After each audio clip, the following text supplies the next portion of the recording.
गोमांस की मंडी बन चुका है। सिरसा को गोमांस की मंडी बना दिया गया है। अब झज्जर में, झांसी में, हिसार में, नरवाना में, रोहतक में गोमांस की गाड़ियां पकड़ी जा रही हैं जो सिरसा से भर के गई हैं। गाजियाबाद तक गोमांस की गाड़ियां पकड़ी जा, जो पुलिस बाहर से पुलिस आके सिरसा में दबिश दे रही है और ये कह रही है कि सिरसा से गोमांस भर भर के गाड़ियों में और बाहर एक्सपोर्ट हो रहा है। तो सिरसा पुलिस को ये बात क्यों नहीं दिखाई कि बाहर के बड़े लेवल के तस्कर हैं जिनके आतंकी संगठनों के साथ भी तालमेल है, वो इन कामों को अंजाम दे रहे हैं और यहाँ से जो ये पैसा, बीफ का पैसा है, ये आतंक में भी इस्तेमाल हो रहा है। इस बात की भी आपको पुष्टि होगी।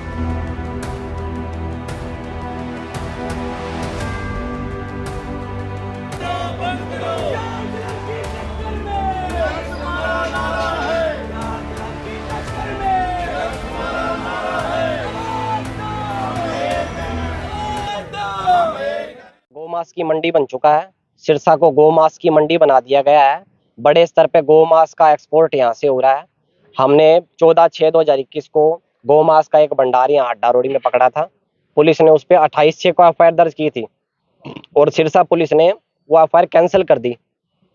उस पर कोई तफ्तीश नहीं की गई, कोई कोर्ट की कार्रवाई नहीं की, उसको कैंसिल कर दिया। उसके बाद अब झज्जर में, झांसी में, हिसार में, नरवाना में, रोहतक में गोमांस की गाड़ियां पकड़ी जा रही हैं जो सिरसा से भर के गई हैं। गाजियाबाद तक गोमांस की गाड़ियां पकड़ी जा चुकी हैं। जो पुलिस बाहर से पुलिस आके सिरसा में दबिश दे रही है और ये कह रही है कि सिरसा से गोमांस भर भर के गाड़ियों में और बाहर एक्सपोर्ट हो रहा है। तो सिरसा पुलिस को ये बात क्यों नहीं दिखाई दे रही कि इतना बड़ा गोमांस का यहाँ से एक्सपोर्ट किया जा रहा है? क्या सिरसा को बीफ मंडी बनाना है इन्होंने? नंबर 2, सिरसा में गायों को मारा जा रहा है। रोज गाय पॉइजन देके शहर में मारते हैं। 6-7 गायें रोजाना यहाँ पे मरती हैं और मरी हुई गाय का फिर ये मांस एक्सपोर्ट कर रहे हैं। ये पता नहीं क्या चीज खिलाकर गाय को मार रहे हैं। तो इस तरह गोवंश की जो दुर्दशा है शहर के अंदर ये कर रहे हैं, तो ये क्या जायज है? सरकार को ये बात नहीं दिखाई दे रही? हम इतने दिन से सरकार को ये बात बता रहे हैं कि इस तरह की परेशानियां हमको झेलनी पड़ रही है।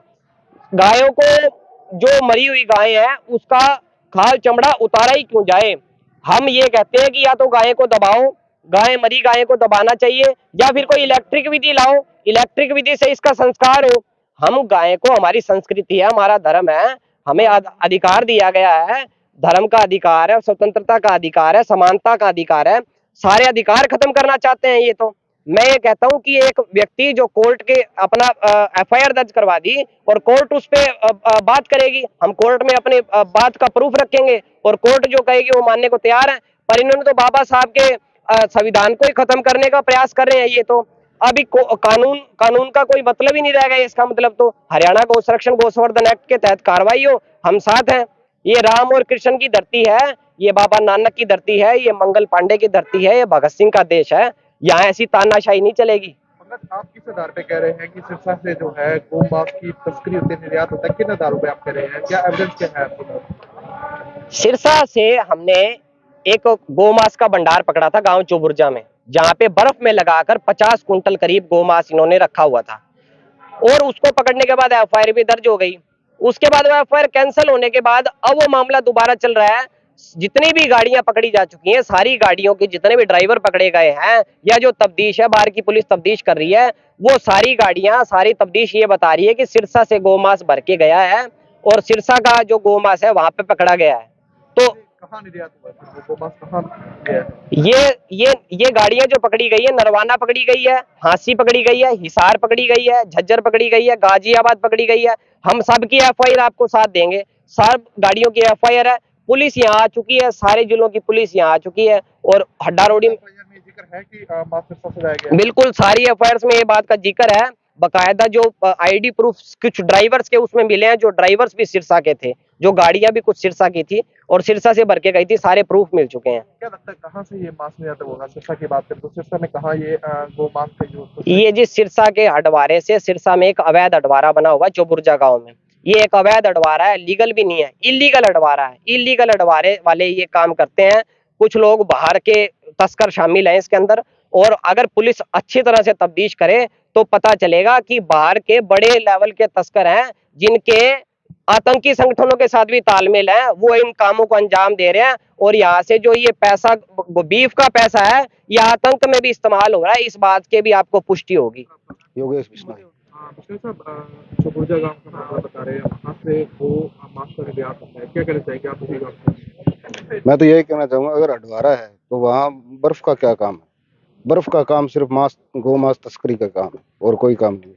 और जो बड़े बड़े ये ठेकेदार हैं, ये प्रशासन से मिले हुए हैं, सरकार से मिले हुए हैं, ये अपने मिली भगत से काम कर रहे हैं और जल्दी से जल्दी ये बंद होना चाहिए। तो आपने स्तर पे प्रयास किया कि ये काम को बंद किया जाए या कुछ ऐसा हो? आपको हाँ, प्रयास हुए थे? प्रयास किए थे हमने हमारे स्तर पर, उसका कोई रिजल्ट नहीं निकला अभी तक, वो वैसे ही चल रही है जो तस्करी। मेरा कमलिनी गोयल है और मेरे पापा गौ रक्षा सेवा समिति के प्रधान रहे हैं और पंकज मेरे ब्रदर हैं।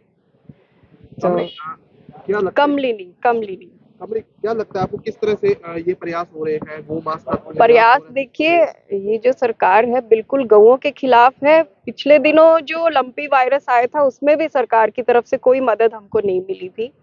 हमने स्थानीय लोगों से थोड़ा थोड़ा पैसा इकट्ठा करके इलाज करवाया था गौओं का। गौ मांस के मामले में क्या कहते हैं? गौ मांस के मामले में सरकार ये कह रही है कि स्ट्रे कैटल फ्री हम सब करेंगे, लेकिन अगर मान लो गौएं ऐसी ही कटती रहेंगी तो वो गौओं के लिए क्या करेंगे? फिर जो गौएं उठा के ले जाते हैं, फिर उनको काटते हैं, मांस इकट्ठा करते हैं, ये सब हमारे धर्म के, हमारे राष्ट्र के, हमारे देश के लोगों के खिलाफ है। ये सब बंद होना चाहिए।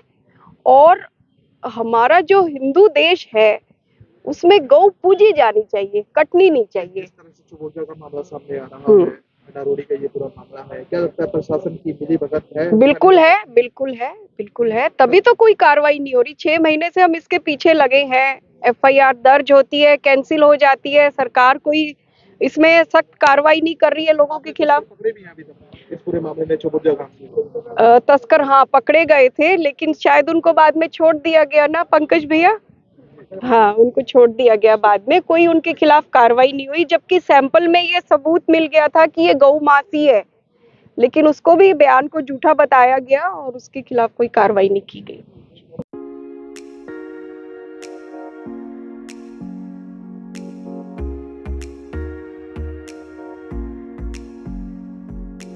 Hi, my name is Deepika Malik from Magnus Language School, Sirsa. So I am here to help you to get your desired band score in IELTS and PT. As from the last 1 year, we are helping students to get their desired band scores, to achieve their desired band score. And if you are one of them who is struggling to get their scores in IELTS or PT, you must join Magnus. Thank you. My name is Laprit Singh. I am a student of Magnus, and the teacher of this institute are very supportive and cooperative. And so anyone want to achieve their band score in IELTS or PT, they must join Magnus.